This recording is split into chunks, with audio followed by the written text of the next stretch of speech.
Parliament స్థానాలకు సంబంధించి నియోజకవర్గాల పునర్విభజన అన్నటువంటి వివాదాన్ని తెర మీదకి తీసుకొచ్చినోడు ఎవడు స్టాలిన్. ఆ తర్వాత లెక్కలు తగ్గిపోతాయి అని చెప్పి అసలు సీట్లే తగ్గిపోతాయి అన్నటువంటి ప్రచారం చేసి నేను మొదటి నుంచి చెప్తూ వస్తున్నాను. ఉన్న సీట్లు తగ్గే ప్రసక్తే లేదు.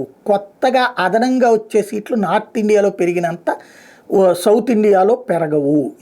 దీనికి ఏంటి సొల్యూషన్ అన్నది భారతీయ జనతా పార్టీకి సంబంధించినటువంటి వివిధ రాష్ట్రాల్లో ఉన్నటువంటి నాయకులందరితో కూర్చోబెట్టి ఇక్కడ ఉన్నటువంటి ప్రాంతీయ పార్టీలకు సంబంధించిన నాయకులు గట్టిగా మాట్లాడి కేంద్రం మీద అందరూ కలిసి ఒత్తిడి తీసుకొస్తే దానికి సంబంధించిన ఒక సొల్యూషన్ తీసుకురావచ్చు. అది జనాభా ప్రాతిపదికన అన్నప్పుడు నార్త్ ఇండియాలో 15 లక్షల మందిని, దక్షిణాదిలో 10 లక్షల మందిని ఒక లెక్కగా తీసుకోండి లాంటిది అడగచ్చు. అలా కాకుండా అసలు ఊరికినే తిట్టుకుంటూ కూర్చుంటే సుప్రీంకోర్టుకి వెళ్ళినా ఏమీ జరగదు, రొటీన్గా ప్రాసెస్ అయిపోతుంది. ఇప్పుడు చూసుకుంటే ఆంధ్రాకి ఈ లెక్కను చూసుకున్నప్పుడు రాష్ట్రానికి 38 పార్లమెంట్ స్థానాలు వచ్చే అవకాశం ఉందట. ఇప్పుడు దాకా 25 ఉన్నాయి, ఇంకొక 13 పెరిగే అవకాశం ఉందన్నటువంటిది అంచనా వేస్తున్నారు.